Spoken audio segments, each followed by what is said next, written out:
എടാ മോനെ ഒരു രക്ഷയില്ലാതെ സ്ക്രീൻ പ്രസൻസ്. ഇതിൽ എല്ലാവരുടെയും ആക്ടിങ് എത്ര നാച്ചുറലാണ്. അപ്പോൾ ആ ഒരു ഫൈറ്റ് സീനുണ്ട്, അതിൽ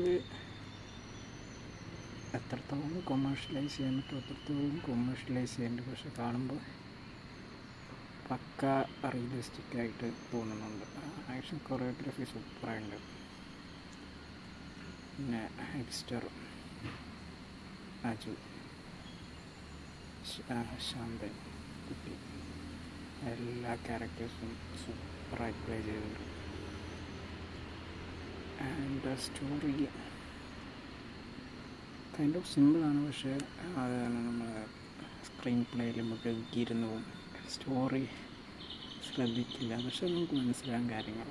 ചില ട്വിസ്റ്റുകളൊക്കെ നേരത്തെ കുട്ടി പ്രഡിക്റ്റ് ചെയ്യാൻ പറ്റുന്നുണ്ട്. അമ്മയ്ക്ക് കൊടുത്ത പ്രോമിസ് അല്ലേ, അത് തെറ്റിക്കുന്ന നമുക്ക് ഇടയ്ക്ക് വെച്ചിട്ട് തന്നെ അറിയാൻ പറ്റും. പക്ഷെ ഇതിൽ ട്വിസ്റ്റ് എന്ന് പറയാൻ നമ്മൾ എക്സ്പെക്റ്റ് ചെയ്യണ പോലെ തന്നെയാണ്. പക്ഷേ അതിൻ്റെ അഭിനയം അതാണ് വേറിട്ട് നിർത്തിയിരിക്കുന്നത്. അത് നമുക്കറിയെങ്കിലും നമ്മളത് കാണാൻ എനിക്ക് ഇൻട്രസ്റ്റ് കിട്ടും.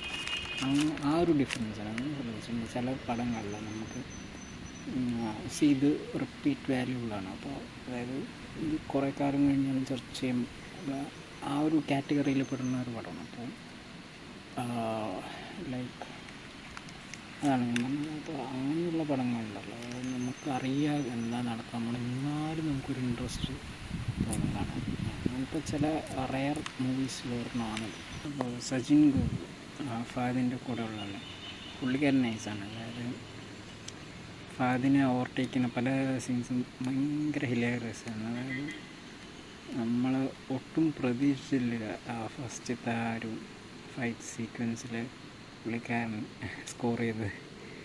അപ്പോൾ ഫഹദിൻ്റെ റിയാക്ഷനൊക്കെ പൊള്ളിയായിരുന്നു. എനിക്ക് ഒരു രക്ഷയില്ലാത്തതാണ്. അപ്പോൾ പിന്നെന്താണ് ഇതിൽ അതാണ് ഡ്രാമ 0%. അതായത് സെക്കൻഡ് ഹാഫിലേക്ക് വരുമ്പോൾ ചെറിയൊരു ഡ്രായിങ് ഉണ്ട്. ആ ഒരു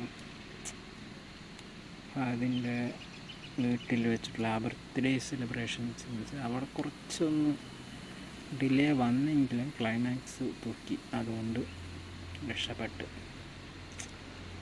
എന്തായാലും നല്ലോണം മെനക്കെട്ടിട്ടാണ് ഇത് എഴുതി വെച്ചിരിക്കുന്നത്.